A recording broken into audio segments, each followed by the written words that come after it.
After that censor board certification அவங்க சொன்னதெல்லாம் அவங்க மாற்றி எல்லாம் பண்ணி கொண்டு வந்திருக்காங்க. கம்பேர்ட் டு பராசக்தி பார்த்தோன்னா ஏன் இந்த தாமதம் டு ஜனநாயகம் like central board of film certification எது கீழே வருது அப்படின்னு பார்த்தோன்னா கட்சி சார்ந்த ஒரு விஷயம் சர்ச்சையாக போயிட்டு இருக்கு. இதுல என்னன்னா இப்போ இந்த படத்தையும் கட்சியையும் அரசியல் ரீதியா சேர்த்து தான் வெளியில இருக்கவங்க பார்க்கக்கூடிய ஒரு நிலையில இருக்கு இல்லையா. சென்சார் போர்டால ஒரு சர்டிஃபிகேஷன் கொடுக்காம ரெஃப்யூஸ் பண்ண முடியுமா? ஜஸ்டிஸ் பிடி ஆஷா அவர்களும் அதை தான் சொல்லியிருந்தாங்க. புகார் என்பது அப்படின்னா வெளியில இருந்து ஒரு காமன் பீப்புள் கிட்ட இருந்து வந்துட்டா ஓகே, உள்ள இருக்க ஒருத்தவங்களே அது சொல்லும் போது அது ரொம்ப அபத்தமானதும் பிளஸ் ஆபத்தானதும் கூட. இல்லை இந்த படம் வெளியே வந்தால் இந்த மாதிரி சர்ச்சைகளை ஏற்படுத்தும் அப்படின்னு அவங்களுக்குள்ள இந்த படத்தை பார்க்கும்போது அந்த குழு முடிவு பண்ணுச்சு அப்படின்னா திரும்ப என்ன பண்ணுவாங்க, படக்குழு சொல்லுவாங்க, இதை அவங்க சரி செய்து திரும்ப அவங்க அனுப்புவாங்க. அனுப்பும்போது என்ன ஆகுனா அப்போ ஒருவர் இதை பார்ப்பாங்க. என்ன மேக்ஸிமம் ஃபிலிம் சர்டிஃபிகேஷன் ப்ராசஸ் இதோட முடிஞ்சிடும். சென்சார் போர்டு தரப்புல இருந்து திரும்ப என்ன பண்ணுறாங்கன்னா தலைமை நீதிபதியை போயிட்டு ஃபைல் பண்ண சொல்லி கேட்குறாங்க. என்ன சொல்கிறாங்க முதல்ல அப்படின்னா, மனுதாரர் கேட்காத தீர்ப்பை தனி நீதிபதி ஏன் வழங்க வேண்டும்? 9ஆம் தேதி தான் படம் ரிலீஸ் ஆகும் அப்படின்னு சொல்லி படக்குழு ஏன் போலியான அவசரத்தை உருவாக்குச்சுன்னு கேட்குறாங்க. இந்த சர்டிஃபிகேட்டே நீங்கள் வாங்கலை, எதுவுமே பண்ணலை. அப்படி இருக்கும்போது 9ஆம் தேதி படம் ரிலீஸ் ஆகும்னு சொல்லி நீங்கள் ஏன் போலியாக ஒரு விஷயத்தை கிரியேட் பண்ணீங்கன்னு கேட்குறாங்க.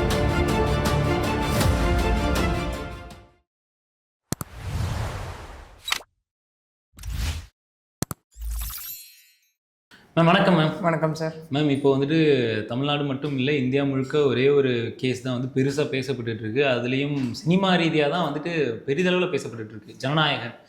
ஜனநாயகன் படம் ரிலீஸ் ஆகாததுனால நாட்டில் ஜனநாயகமே இல்லைன்னு சொல்லி நிறைய பேர் சோஷியல் மீடியாவில் ட்ரெண்ட் பண்ணிட்டு இருக்காங்க இல்லையா. ஸோ இந்த கேஸில் அப்படி என்ன தான் நடந்தது அப்படின்னு சொல்லி எல்லாருக்குமே ஒரு கேள்விக்குறி இருக்குது. பொதுவாக பார்க்கும்பொழுது சினிமாவையும் அரசியலையும் சேர்த்து வைத்து நிறைய பேர் பேசிக்கிட்டு இருக்காங்க because of the enter of politics by Vijay. But as a கேஸா, அஸ் அ அட்வொகேட்டா இதை பார்க்கும்பொழுது இதில் என்ன இருக்குன்னு நீங்கள் சொன்னீங்கன்னா நல்லா இருக்கும். எஸ், ஆக்சுவலி இப்போ நீங்கள் சொன்ன மாதிரி இது வெளி வட்டாரத்துலேருந்து நம்ம பார்க்கும்போது பார்த்தோம் அப்படின்னா, எஸ் விஜய் அவர்களுடைய லாஸ்ட் படம் ஓகே ஜனநாயகன் ப்ளஸ் ஒரு பாலிட்டிக்ஸில் ஒரு பொலிட்டிக்கல் என்ட்ரி கொடுத்த ஒரு விஷயம் இல்லை. இந்த படத்துக்கு அப்புறம் நான் முழு மூச்சாக பாலிடிக்ஸில் இறங்கி களப்பணிகள் செய்ய போகிறேன் அப்படிங்கிற மாதிரியான ஒரு விஷயம். இதுக்கு முன்னாடி பார்த்தோம் அப்படின்னா ஐ திங்க் அந்த கரூர் ஸ்டாம்பேட்லேருந்தே இது சர்ச்சையாக தான் போயிட்டு இருக்கு. அதாவது கட்சி சார்ந்த ஒரு விஷயம் சர்ச்சையாக போயிட்டு இருக்கு. இல்லை என்னன்னா இப்போ இந்த படத்தையும் கட்சியையும் அரசியல் ரீதியாக சேர்த்து தான் வெளியில் இருக்கவங்க பார்க்கக்கூடிய ஒரு நிலையில இருக்கு இல்லையா இப்போ. ஓகே, அதனை தாண்டி ஏன் ஜனநாயகனுக்கு மட்டும் இந்த பிரச்சனை அப்படிங்கிற ஒரு விஷயம் இருக்கு. இது வரைக்கும் எந்த மூவியும் இந்த மாதிரி ஒரு எக்ஸ்டென்ட் ஆஃப் பிரச்சனை நம்ம பார்த்ததுல இல்லையா. ஏன்னா சென்சார் போர்டு சில சொல்லுவாங்க, அதெல்லாம் நம்ம பார்க்கலாம் டீட்டெயில்டா. சில கரெக்ஷன் சொன்னாங்கன்னா அது அவங்க திரும்ப திருத்திக்கிட்டு திரும்ப படத்தை ஆய்வுக்கு உட்படுத்தி திரும்ப வெளியே கொண்டு வருவாங்க. அந்த நிலை தான் நேற்று பராசக்திக்கும் முடிஞ்சிருக்கு இல்லையா. சொன்னபடி பராசக்தியும் ரிலீஸ் இல்லை அப்படிங்கிற மாதிரி சொல்லிட்டு இருந்தாங்க. பட் ரிலீஸ் ஆயிடுச்சு. After that censor board certification அவங்க சொன்னதெல்லாம் அவங்க மாற்றி எல்லாம் பண்ணி கொண்டு வந்திருக்காங்க. ஓகே, அதாவது ஜனநாயகன் வர்சஸ் சிபிஎஃப்சி இந்த மாதிரியான ஒரு விஷயம் இருக்கு அப்படின்னு சொல்லும் போது அப்போ இந்த கேஸ் எவ்வளவு முக்கியத்துவம் வாய்ந்ததாக இருக்குன்றது நம்ம எல்லாருக்குமே தெரியும். திரைத்துறையினரும் நிறைய பேர் இதுக்கு ஒரு பெரிய எதிர்ப்பு தெரிவிச்சுட்டு இருக்காங்க. ஏன்னா இந்த மாதிரியான ஒரு எதிர்ப்பு அப்படின்றது ரொம்ப ரொம்ப தப்பான ஒரு விஷயம்னு சொல்லிட்டு இருக்காங்க. சட்ட ரீதியாக பார்க்கும் பொழுது அதில் நிறைய விஷயங்கள் நீங்கள் சொல்ல போறீங்க. அதுக்கு முன்னாடி இப்போ பராசக்தியை பற்றி நீங்களே சொன்னீங்க இல்லையா, நேற்று அந்த கட்ஸ் எல்லாம் முடிச்சுட்டு இன்னைக்கு படம் ரிலீஸ் ஆயிடுச்சுன்னு சொல்றீங்க. எனக்கு இப்போ ஒரு கேள்வி வர்றது என்ன அப்படின்னா, ஜனநாயகன் டிசம்பர் 21 கட்ஸுக்கு பண்ணி அனுப்பிச்சிட்டாங்க. அதுக்கப்புறம் 14 நாள் கழிச்சு தான் ரிவைசிங் கமிட்டில இருந்து ஒரு மெயில் கேவிஎன் ப்ரொடக்ஷனுக்கு வருது. ஆன்லைன்லயே அப்லோட் பண்ணி அதுவும் உட்கொள்ளப்பட்ட ஒரு விஷயம். இவ்வளோ விஷயங்களை இவ்வளோ ஷார்ட் ஸ்பேன் ஆஃப் டைம்ல அவங்க பண்ணியிருக்காங்க. ஆனால் பராசக்தி அப்படியே நம்ம பார்க்கும்பொழுது நேற்று தான் இவ்வளோ கட்ஸையும் முடிச்சு அவங்க அனுப்பியிருக்காங்க. அதுக்கு உடனே சர்டிஃபிகேஷன் கொடுத்துட்டாங்க. இது என்ன காரணம், எப்படி அப்படின்ற ஒரு கேள்வி இருக்கு இல்லையா. அதுக்கு கொடுக்கல, இதுக்கு கொடுத்துட்டாங்க, அது எப்படி அப்படின்ற கேள்வி எல்லாருக்குமே இருக்கு. ஏன்னா அதுதான் எங்க விஷயம். ஏன்னா கம்பேர்ட் டு பராசக்தி பார்த்தோன்னா ஏன் இந்த தாமதம் டு ஜனநாயகம். எஸ், அதுதான். ஏன்னா ஒரு டியூரேஷன் நீங்க சொல்லும்போது, ஏன்னா இந்த கேஸ் பொறுத்த வரைக்கும் நீங்க பாத்தீங்க அப்படின்னா ஜனவரி 5ஆம் தேதி இது ஃபைல் பண்ணப்பட்டது பெட்டிஷனா, 6ஆம் தேதி விசாரணைக்கு ஏற்றுக்கொள்ளப்பட்டு 7ஆம் தேதி ஒத்திவைக்கப்பட்டு 9ஆம் தேதி நமக்கு இப்போ ஜட்ஜ்மெண்ட் வந்துச்சு நேற்று. ஓகே, அதன் விளைவாக அது இப்போ சிஜே பெஞ்சுக்கு, ஓகே அதாவது சீஃப் ஜஸ்டிஸ் ஸ்ரீவத்சவா அவர்கள் பெஞ்சுக்கு அமர்வுக்கு கொண்டுட்டு போய் இப்போ 21ஆம் தேதி வரைக்கும் அது தள்ளி வைக்கப்பட்ட ஒரு நிலையாக இருக்கு. கூடவே தனி நீதிபதி ஜஸ்டிஸ் பிடி ஆஷா அவர்கள் கொடுத்த ஜட்ஜ்மெண்ட்டுக்கும் இன்ட்ரீம் ஸ்டே கொடுத்துருக்காங்க. அதுவும் தப்புன்னு வேற சொல்லி கொடுத்துருக்காங்க. இன்ட்ரீம் ஸ்டே சி அகெயின் லா பொறுத்த வரைக்கும் everything is based on interpretation. Okay, ஏன்னா நான் சொன்ன மாதிரி ஆல்ரெடி இப்போ ஒரு ஜட்மெண்ட் கொடுக்குறாங்கன்னு வச்சுக்கோங்களேன், அது வந்து கண்டிப்பாக முழுக்க ஃபேக்ட்ஸ் ஆஃப் த கேஸ், அதில் என்ன இஷ்யூஸ் இருக்கு, அதனை சார்ந்த ஆர்குமெண்ட்ஸ், தரப்பு வாதங்கள் எதை வைத்து முன்வைக்கப்படுகிறது. ஏன்னா வாதங்கள் அப்படிங்கிறது அகெயின் அது பேஸ்ட் ஆன் ஒரு கேஸோட ஃபேக்ட்ஸாக இருக்கும், ஒரு கேஸோட இஷ்யூஸாக இருக்கும், ப்ளஸ் அந்த கேஸுக்கான ரிலவெண்ட் ஆக்ட், ரிலவெண்ட் லா என்ன சொல்லுது, ரிலவெண்ட் ப்ரொவிஷன் என்ன சொல்லுது, அதெல்லாம் வைத்து தான் ஒரு விஷயம் டிசைட் செய்யப்படும். ஓகே, அதில் யாருக்காவது ஏதாவது திருப்தி இல்லைன்னும் போது அவங்க அடுத்தது போகக்கூடியது தான் அப்பீல். ஏன்னா it is a basic right of a citizen. அதாவது நம்ம கான்ஸ்டிடியூஷனல் ரைட்னு சொல்லுவோம், லீகல் ரைட். அதாவது ஒரு விஷயம் நம்ம வந்து வருது, ஒரு ஜட்மெண்ட் வருது, திருப்தி இல்லையா, அடுத்தது அப்பீல், ஹைகோர்ட்டுக்கு அடுத்தது சுப்ரீம் கோர்ட், அடுத்தது வந்து ரிவ்யூ ரிவிஷன். இந்த கான்செப்ட்ஸ் எல்லாமே நமக்கு இருக்கு. அதன்படி பார்த்தோம்னா ஜனநாயகன் அப்படிங்கிறது எப்போ வந்து அந்த படக்குழு கேவிஎன் ப்ரொடக்ஷன்ஸ் நீதிமன்றத்தை நாடினாங்களோ அதுலேருந்து இது எல்லாமே லீகல் பிளாட்ஃபார்மில் வந்து இருக்க ஒரு விஷயம், எல்லாருக்கும் உடனுக்குடன் வந்து என்ன நடந்துட்டு இருக்கு அப்படின்னு தெரியக்கூடிய ஒரு விஷயமா தான் இந்த இடத்துல இருந்துட்டு இருக்கு இல்லையா. இதில் எப்படி நம்ம மெயினாக பார்க்கணும் அப்படின்னா எக்ஸாமினிங் கமிட்டி வர்சஸ் ரிவைசிங் கமிட்டியாவது இது நம்ம பார்க்க வேண்டிய கட்டாயத்தில் இருக்கும். ஓகே, அதுக்கு முன்னாடி இப்போ நிறைய பேருக்கு வந்து இப்போ கன்ஃபியூஷன் என்னன்னா, ஒரு like central board of film certification எது கீழே வருது அப்படின்னு பார்த்தோம்னா சினிமாட்டோகிராஃப் ஆக்ட் 1952 கீழே இது வருது, அங்கீகாரம் பெற்ற ஒரு விஷயமா இருக்கு. ஓகே, இந்த தணிக்கை குழு சென்சார் போர்டால ஒரு சர்டிஃபிகேஷன் கொடுக்காம ரெஃப்யூஸ் பண்ண முடியுமா, that is to what extend அப்படிங்கிற கேள்விகள் எல்லாமே இந்த கேஸ்ல அகெயின் உள்ள அடங்கின ஒரு விஷயமா தான் வந்து பார்க்கப்படுது. ஓகே, அப்படி இருக்கும் போது முதல்ல இந்த சென்சார் போர்டோட வேலை என்ன, ஓகே, என்ன பண்ணுவாங்க அவங்க, அதாவது central board of film certification authority, அவங்க என்ன பண்ணுவாங்க அப்படின்னா இந்த இதை வந்து சென்சார் போர்டுக்கு அனுப்புவாங்க, தணிக்கை குழுவுக்கும் அனுப்புவாங்க. அனுப்பும்போது அவங்க என்னெல்லாம் ஃபர்ஸ்ட் பார்ப்பாங்க அப்படின்னு பார்த்தோன்னா, இதுல வந்துட்டு இது வந்து மக்கள் பார்க்க தகுதியான படமா அப்படிங்கிற ஒரு விஷயம் ஃபர்ஸ்ட் பார்க்கணும். ரெண்டாவது, இந்த படம் வெளியே வந்தால் ஏதாவது சர்ச்சையாக உருவாக்குமா அப்படிங்கிற ஒரு விஷயம். மூணாவது, அவங்க சொல்கிற பெரிய ஒரு ரூல்ஸ் என்ன அப்படின்னா, இந்த குழுவில் இருக்காங்க இல்லையா, தணிக்கை குழுவில் இருக்காங்க இல்லையா, அது வந்து எக்ஸாமினிங் கமிட்டியாக இருக்கட்டும், இல்லை வந்துட்டு அடுத்தது போகும்போது ரிவைசிங் கமிட்டியாக இருக்கட்டும், அவங்களுக்கு எந்த வித சித்தாந்தமும் இருக்கக்கூடாது. That means ideology, without any ideologies. ஏன்னா இப்போ ஒரு விஷயம் இருக்கு, அப்படி ஒரு டிஸ்கஷன்ல நம்ம உட்காரோன்னு வச்சுக்கோங்களேன், ஒரு 5 பேர் அதில் உட்காரோம் அப்படின்னா அந்த டிஸ்கஷனுக்கு ஓப்பன் மைண்டடாக உட்கார்ந்தா மட்டும்தான் டிஸ்கஷன் எதை அந்த டிஸ்கஷன் என்ன நடக்குது, அதன் விளைவாக நம்மளோட கருத்து என்ன நம்மளால சொல்ல முடியும். இல்லை இந்த டிஸ்கஷன் டாப்பிக்கை வச்சுட்டு அந்த டிஸ்கஷன் வந்து எதை நோக்கி போகும் நான் ப்ரீசெட் பண்ணிட்டு ஐடியாலஜி ஃபிக்ஸ் பண்ணிட்டு வந்தா என்ன ஆகும் அந்த இடத்துல. அப்ப எனக்குன்னு ஒரு சித்தாந்தம் நான் ஒருத்தருடைய சித்தாந்தத்தின் வழியா போயிடும் அந்த படம் அப்படின்னு. எக்ஸாக்ட்லி, அப்போ வந்து chances of like being biased அந்த இடத்துல வந்துரும் இல்லையா. அப்படி பார்த்தா இந்த கேஸை வந்துட்டு கொடுத்தது வந்துட்டு ஒரு தனிநபருடைய ஒரு விஷயமா இருக்கு. அந்த குழுவுல இருக்கக்கூடிய ஒரு நபர் வந்து அந்த கமிட்டில இருக்கக்கூடிய ஒரு தனிநபர் கொடுத்த ஒரு கம்ப்ளைண்ட்டை வச்சுதான் இந்த கேஸே வந்துட்டு அவங்க போட்டிருக்காங்க. இதை மறுத்ததற்கான காரணமா தான் இந்த மெயில் போனதுக்கான காரணமா தான் அதை எடுத்து தான் கேவிஎன் ப்ரொடக்ஷன் அவர்களும் போட்டிருக்காங்க. ஸோ சித்தாந்தம் இல்லாம ஒரு குழு இருக்கணும், அந்த குழுவுல எல்லாருக்கும் ஓகே, இந்த படம் வந்துட்டு எல்லாருக்குமே வந்துட்டு ஓகே, இவங்க சொன்ன கட்டலாம் மெஜாரிட்டி ஆஃப் த பீப்புள் வந்துட்டு இந்த ஜனநாயகம்ன்றது அதுதான் நம்ம டெமோக்ராட்டிக்கலா பார்க்கும்பொழுது எல்லாருக்குமே ஓகே. அந்த ஒரு தனிநபர் மட்டும் தன்னுடைய சித்தாந்தத்துக்கு இது சரியில்லை அப்படின்னு சொல்லி ஒரு தப்ப சொல்றாரு அப்படின்றது எந்த விதத்தில் நியாயம்? அதுதான் நீங்க கேள்வி எழுப்பப்பட்ட ஒரு விஷயமாகவும் பார்க்கப்படுது. ஏன்னா ஜஸ்டிஸ் பி.டி. ஆஷா அவர்களும் அதை தான் சொல்லியிருந்தாங்க. புகார் என்பது அப்படின்னா வெளியில இருந்து ஒரு காமன் பீப்புள் கிட்ட இருந்து வந்தா ஓகே, உள்ள இருக்க ஒருத்தவங்களே அது சொல்லும் போது அது வந்து ரொம்ப அபத்தமானதும் பிளஸ் ஆபத்தானதும் கூட அப்படின்னு சொல்லி அவங்க அந்த விஷயத்தை வந்து அந்த இடத்துல ரெஜிஸ்டர் பண்ணிருப்பாங்க. ஓகே, ஏன்னா இங்க வந்து சென்சார் போர்டோட ஒர்க்கே என்ன அப்படின்னா நம்ம எல்லாருக்குமே தெரியும், ஒரு சர்டிபிகேஷன் அப்படிங்கிறது மெயின். அது யூஆ இருக்கலாம், யூஆ இருந்ததுன்னா suitable for all ages. U A அப்படின்னா that is under parental supervision. ஏன்னா நம்ம எல்லாருக்குமே அடல்ட்ரி ஃபிலிம். ஓகே, ஏக்கு அப்புறம் எஸ் அப்படிங்கறத பார்த்தோம் அப்படின்னா இந்த இடத்துல special restricted only to special audience அப்படிங்கிறது அது ரொம்ப ரேர், இது வரைக்கும் நம்ம பார்க்கல. Okay, justice PT. ஆஷா அவர்களும் அண்டர் லைக் யூஏ வந்து 16+ கொடுத்துட்டாங்க. ஓகே, 16+ அப்படிங்கிற ஒரு விஷயம் எடுத்து கொடுத்தாச்சு. ஃபியூ மினிட்ஸ்க்குள்ள ஓகே இம்மீடியட்டா அது வந்து என்ன அப்படின்னா சிஜே அமர்வுக்கு வந்து அப்பீலா கொண்டுட்டு போகப்படுது. கொண்டுட்டு போனோடனே அவங்க சொன்ன விஷயம், அமர்வு சொன்ன விஷயம் என்னன்னா, ஓகே இதை வந்து நீங்க ஃபைல் பண்ணுங்க, நாங்க விசாரணைக்கு எடுத்துக்கிறதா என்னன்னு பார்த்துட்டு இன்னைக்கு இல்லை நாளைக்கு மார்னிங் சொல்றோம். அதாவது நேற்று ஈவினிங் இல்லை இன்னைக்கு மார்னிங் சொல்றோம் அப்படின்னு சொல்லியிருந்தாங்க. நேற்று ஈவினிங்கே சில வாதங்கள் முன்வைக்கப்பட்டது, அதெல்லாம் நம்ம பார்க்கலாம். கேள்விகள் எழுப்பப்பட்டது, அதன் விளைவாக ஜனவரி 21ஆம் தேதி இது வந்து ஒத்தி வைக்கப்பட்டிருக்கு. கூடவே சொன்ன மாதிரி அது ரிலீஸ்க்கு வந்துட்டு உடனடியாக சர்டிபிகேட் இஷ்யூ பண்ணணும் அப்படின்னு போட்ட ஆர்டரின் மீது இடைக்கால தடையும் இங்க வந்து பிறப்பிக்கப்பட்டிருக்கு. ஓகே, ஸோ இப்படி இருக்கும் போது யாரு இந்த எக்ஸாமினிங் கமிட்டி, அதுல யார் இருப்பா அப்படின்னு நம்ம பார்த்தோம்னா, அதாவது central board of film certification கீழே தணிக்கை குழு, முதல் தணிக்கை குழு, அதாவது எக்ஸாமினிங் கமிட்டி, அதுல வந்து ஒரு ரீஜனல் ஆஃபீஸரும் மிச்ச 4 பேரும் இருப்பாங்க. மொத்தம் 5 பேர். அந்த 4 பேர்ல 2 ஆண்கள் 2 பெண்கள் இருப்பாங்க. அவங்க என்ன பண்ணுவாங்கன்னா ஐவர் குழுன்னு சொல்லுவோம் இது.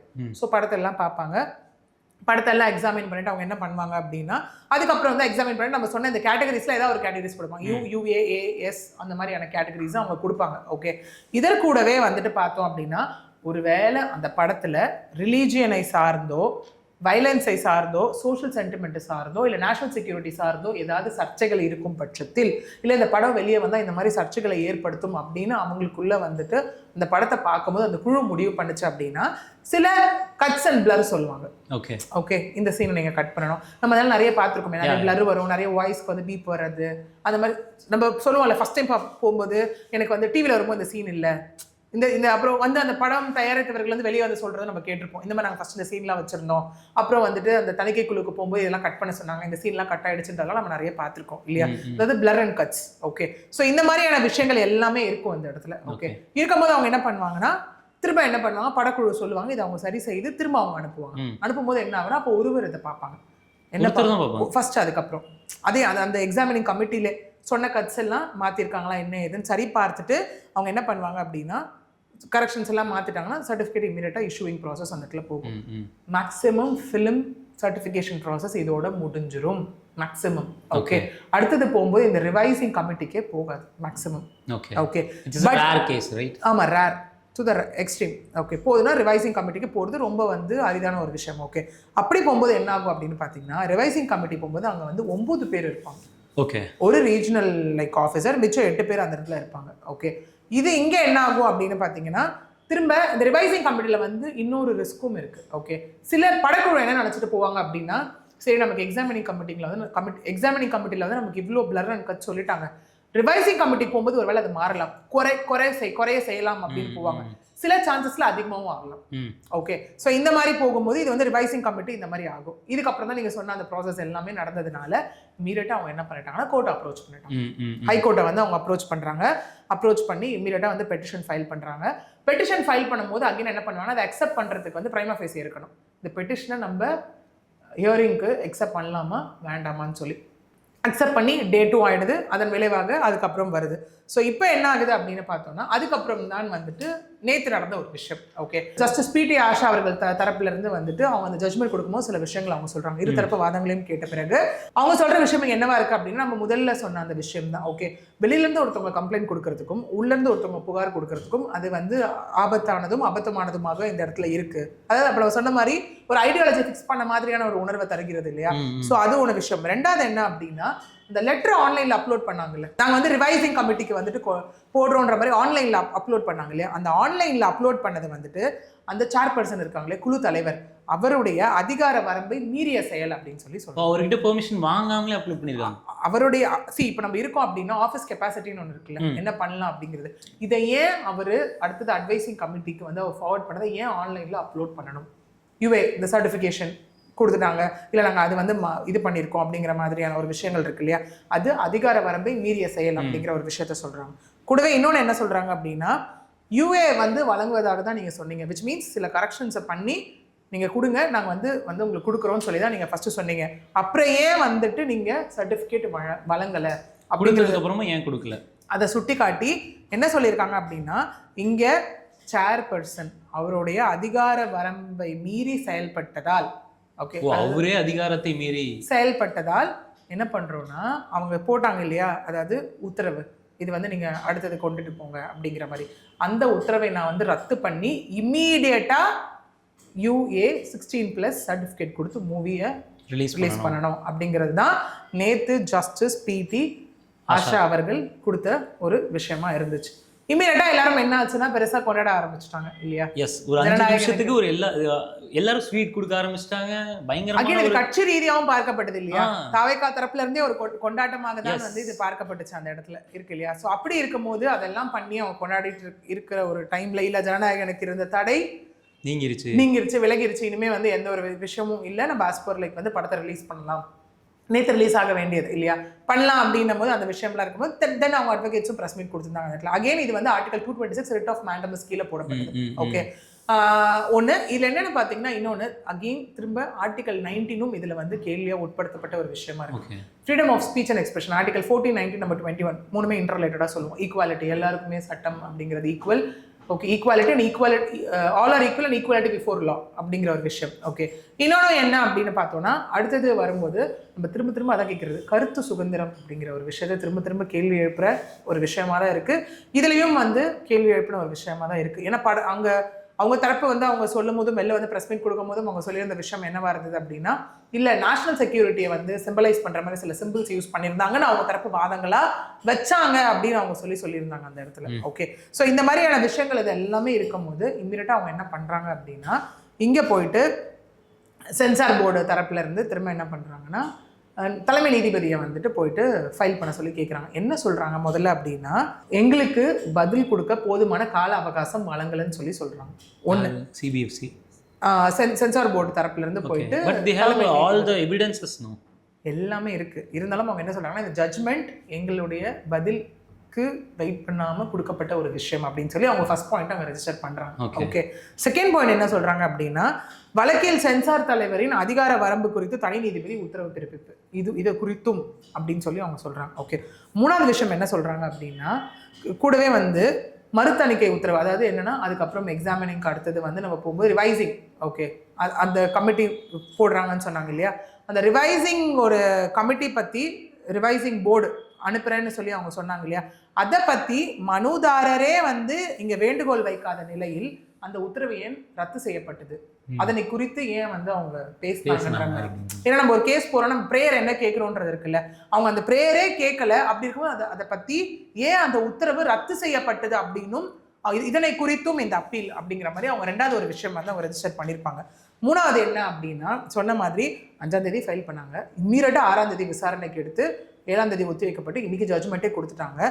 இப்படி இருக்கும் போது ஏன் இவ்வளவு சீக்கிரம் ஜட்ஜ்மெண்ட் கொடுக்குறீங்க, ஏன் இவ்வளவு சீக்கிரமா இந்த விஷயத்தை வந்து இது பண்றீங்க? ஸோ சென்சார் போர்டுக்கு இதுல பதில் மனு தாக்கல் செய்வதற்கான ஆப்பர்ச்சுனிட்டியை கொடுக்கல பிஃபோர் கிவிங் ஜட்ஜ்மெண்ட் அப்படின்னு சொல்லி தான், இதன் அடிப்படையில் தான் நாங்கள் இங்கே வந்திருக்கோம் அப்படிங்கிற மாதிரி.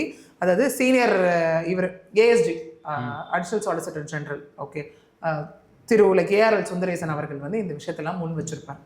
இது கூடவே என்ன இருக்கு அப்படின்னா, இன்னொரு வாதங்களா என்ன அப்படின்னா, சென்சார் போர்டு தரப்புல இருந்து மத்திய அரசின் சீனியர் கவுன்சில் குஷால் மேத்தா அவர் வந்து அந்த இடத்துல வந்து ஆயிருப்பார். கூடவே அவரு என்ன சொல்லியிருப்பார் அப்படின்னா, மனுதாரர் கேட்காத தீர்ப்பை தனி நீதிபதி ஏன் வழங்க வேண்டும்? ஜஸ்டிஸா நம்ம பார்க்கும்பொழுது எல்லா பார்வையிலையும் எல்லா கண்ணோட்டத்திலையும் நம்ம பார்க்கணும் இல்லையா? 360 டிகிரியில இந்த கேஸ் சம்பந்தமா என்னெல்லாம் நம்ம வந்துட்டு ஒரு ஜட்மெண்ட்ல கொடுக்க முடியுமோ அதை எல்லாத்தையும் கொடுக்க வேண்டியதுதான் ஒரு நீதிபதியினுடைய வேலை. அவருடைய வேலையை அவர் சரியா செஞ்சதுக்கு ரீஅப்பீல் பண்றதுக்கான இதுதான் நான் உங்களுக்கு சொன்ன இன்டர்பிரேஷன். ஓகே, அந்த லூப் இன்டர்பிரேஷன். நம்ம ஏன்னா அப்பீல் போறோம் அப்படின்னா, ஒரு விஷயம் ஜட்மெண்ட் ஆகுது, அடுத்தது அப்பீல் போறோம் அப்படின்னா நம்ம எதை வச்சு எடுத்துட்டு போவோம்? இந்த மாதிரியான இன்டர்பிரேஷன் பண்ணி அந்த பாயிண்ட்டை வச்சு தான் நம்ம எடுத்துட்டு போவோம். அவங்களும் இந்த இடத்துல அந்த பாயிண்ட்டை வச்சு தான் எடுத்துட்டு போயிருக்காங்க. as an advocate நீங்க சொல்லுங்க ma'am, they are using loops or not? see again that is what is law. no okay, ஒரு விஷயம் இருக்கு, அதை நான் இன்டர்பிரேட் பண்ணும்போது எனக்கு இந்த விஷயம் வந்துட்டு எனக்கு வந்து என்னோட சைடுக்கு வந்து இது வந்து ஃபேவர்டா இல்லை, ஸோ இதை வச்சு நான் எடுத்துட்டு போறேன். அகைன் அது பிரைமா ஃபேஸ் இருக்குன்ற பட்சத்தில் அகைன் அது அப்பீலுக்கு வந்து அக்செப்ட் பண்ணப்படும். ஓகே ஓகே, ஸோ இதை வச்சு தான் அங்கே வந்து அப்பீலுக்கும் அக்செப்ட் ஆயிருக்கு. ஓகே, ஸோ அப்படி இருக்கும்போது கூடவே இங்கே என்ன இருக்கு அப்படின்னா, ஜனநாயகன் பட தயாரிப்பாளர் சார்பில் ஆஜரான சீனியர் அட்வொகேட் முகுல் அவர் தரப்புல இருந்து அவங்க என்ன சொல்லியிருக்காங்க அப்படின்னா, மூவி ரிலீஸ் டேட் நாங்கள் 9ஆம் தேதின்னு சொல்லியிருந்தோம். ஓகே, அதனால தான் வந்து ஹைகோர்ட்டில் இதை அவசரமாக உடனடியாக இதில் வந்து விசாரணைக்கு எடுத்துக்கிட்டாங்க அப்படின்னு சொல்லி அவர் அந்த இடத்துல வந்துட்டு அவரோட தரப்பை வந்து பதிவு பண்ணியிருப்பார்.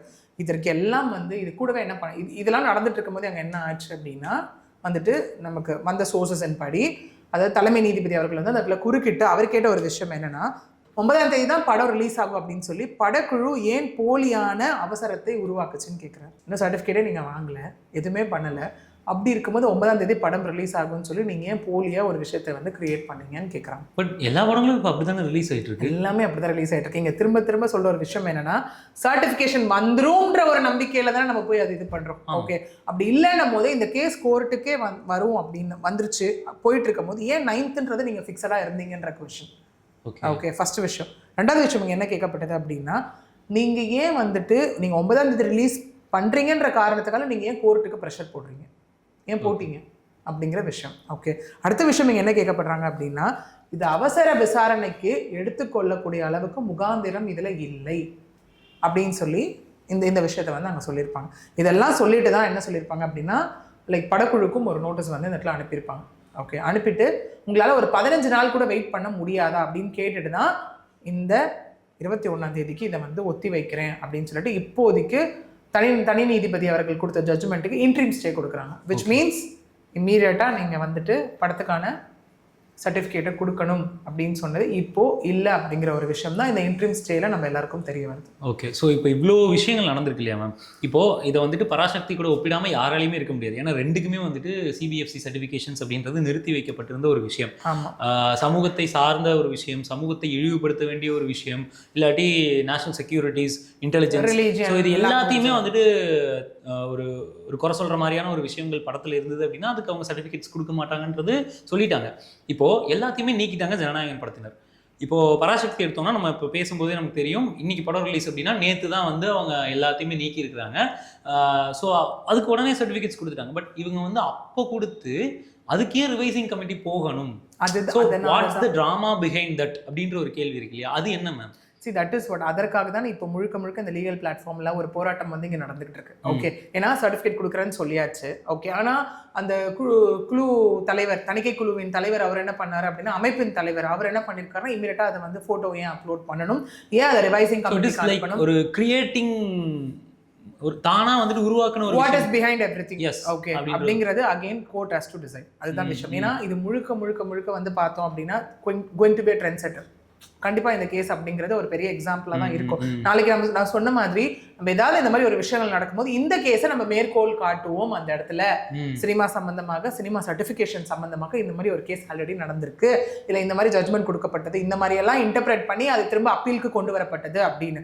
ஒருவேளை கண்டிப்பா இதுக்கு அடுத்தது இதுலயும் இல்ல அப்படின்னா கண்டிப்பா சுப்ரீம் கோர்ட் அப்பீல்ன்ற ஒரு விஷயம் கண்டிப்பா அந்த இடத்துல இருக்கும் இல்லையா? ஃபேவரா வரல அப்படின்னா கண்டிப்பா படக்குழு கண்டிப்பா அதை அடுத்தது பண்ணதான் போறாங்க. ஓகே, அப்படி இருக்கும்போது கண்டிப்பா இதுல வந்து ரொம்ப கவனமா பார்த்து எல்லாத்தையும் கன்சிடர் பண்ணி, எல்லா கேஸும் அப்படிதான் கொடுக்கப்பட்ட ஜட்ஜ்மெண்ட் தான். இந்த கேஸ் அகெயின் ரொம்ப முக்கியத்துவம் வாய்ந்த கேஸ். ஏன்னா அரசியல் ரீதியா இருக்கட்டும், அகெயின் இது ஏன்னா ஒன்லி படம் வித் ஆக்டர் அப்படின்றது சம்திங் டிஃப்ரெண்ட்.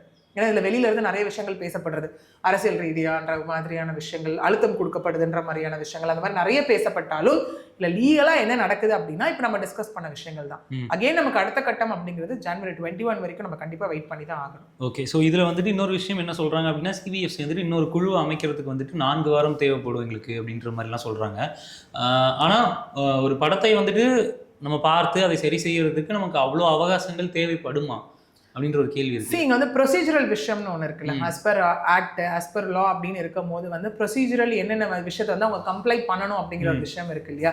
அதுக்கான கால அவகாசம் அப்படிங்கறத கூட அவங்க மென்ஷன் பண்ணிருக்கலாம். ஓகே, ஸோ அதனால வந்துட்டு அவங்க இந்த ஒரு விஷயத்தை கொண்டு, ஏன்னா இப்போ நம்ம வந்து ஜஸ்ட் லைக் தட் யாரையும் கொடுத்துட முடியாது. ஏதாவது ஏன்னா எங்கேயுமே பார்த்துக்கோங்களேன், ஏதாவது ஒரு கமிட்டி இல்லை ஏதாவது ஒரு குழு அமைக்கணும், ஐ மீன் ஒரு கமிட்டி அமைக்கணும், இல்ல ஏதாவது ஒரு பர்சன்ஸ் அமைக்கணும் அப்படின்னாலுமே அதற்கான தேர்வு முறைகள் இருக்கு. ஓகே, ஏன்னா ஆல்ரெடி இஷ்யூல வாந்திரம் அதிகமா இருக்கும் பட்சத்துல அவங்க அதை கொடுக்குறாங்க. டைம் டியூரேஷன் அப்படிங்கிறது வந்துட்டு அந்த இடத்துல வந்து கொடுக்கப்படக்கூடிய ஒரு விஷயமா தான் இருக்கு. பட் அது கேட்கக்கூடிய விஷயம் கொடுக்கப்பட போகுதா இல்ல இது வாதங்கள் இப்ப திரும்ப வந்துட்டு படக்குழு என்ன வந்து அந்த இடத்துல சொல்ல போறாங்க அப்படிங்கிற விஷயம். ஏன்னா இங்க திரும்ப ஒருத்தவங்க கொடுத்த ஜட்ஜ்மெண்ட் சரியில்லைன்னு அவங்க அப்பீல் போனாங்களா அப்படிங்கிறது வந்து இங்க கொஸ்டினே கிடையாது.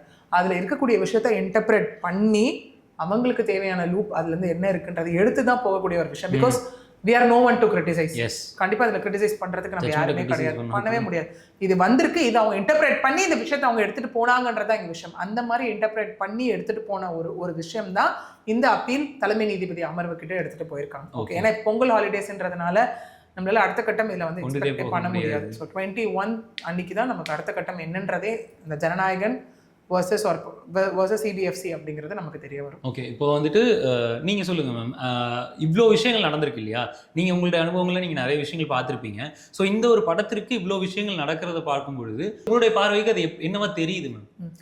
இது அதுதான் விஷயம். ஏன்னா இப்போ பார்க்கும்போது அகெயின் இது கொஸ்டின் வந்துட்டு இப்போ இந்த 2-3 விஷயங்கள் வந்து இங்கே கொஸ்டின் பண்ணப்படுது as on a legal platform, on a legal basis. Okay, ஒன்று வந்து பார்த்தோம் அப்படின்னா இது அகெயின் நம்ம ஒரு இது பண்ணும்போது மெஜாரிட்டி அப்படிங்கிற ஒரு விஷயம் வரும். ஓகே, அப்படி இருக்கும்போது 4 வந்து ஒரு விஷயத்த சொல்லும்போது ஒருத்தர் அவங்க சொல்லும்போது மாற்றிக்கிறேன்னு சொல்லி கொடுக்குறேன்னு சொல்லி அதுக்கப்புறம் கைண்ட் ஆஃப் நிறைய கான்ட்ரவர்சிஸ் இதில் பார்க்க முடியுது. எக்ஸாமினிங் கமிட்டி எல்லாமே இங்கே முடியும் போது ஏன் அடுத்தது வந்து இது வந்து அடுத்த கட்டமான விஷயத்துக்கு வந்து போகணும் அப்படிங்கிற ஒரு விஷயம், ரிவைசிங் கமிட்டிக்கு போகணும் அப்படிங்கிற ஒரு விஷயம் இங்கே இருக்கு இல்லையா? இது எல்லாமே எப்படி இருக்குன்னா வெளியிலேருந்து பார்க்கும்போது இது வேற மாதிரியான கோணங்களில் வந்து இங்கே பார்க்கப்படுது. ஓகே, ஏன்னா இங்கே வந்து அவருடைய அதிகார வரம்பை மீறியே குழு தலைவர் வந்து செயல்பட்டாரா அப்படிங்கிற ஒரு விஷயம் இருக்கு. ப்ரொஃபஷனல் அது கெப்பாசிட்டி சரியா first of all? see again interpretation matters. Okay, act என்ன சொல்லுது, ஓகே சிபிஎஃப்சிக்கு உண்டான ரூல்ஸ் அண்ட் ரெகுலேஷன்ஸ் என்ன, அதில் சேர்பர்சனுக்கு இவ்வளோ வந்துட்டு அதெல்லாம் நம்ம வேணா நெக்ஸ்ட் செட்டில் பேசும்போது நம்ம டிஸ்கஸ் பண்ணலாம். ஓகே, அவருக்கான அதிகாரம் எவ்வளோ, உச்சபட்ச அதிகாரம் எவ்வளோ, ப்ரொஃபஷனல் கெப்பாசிட்டி.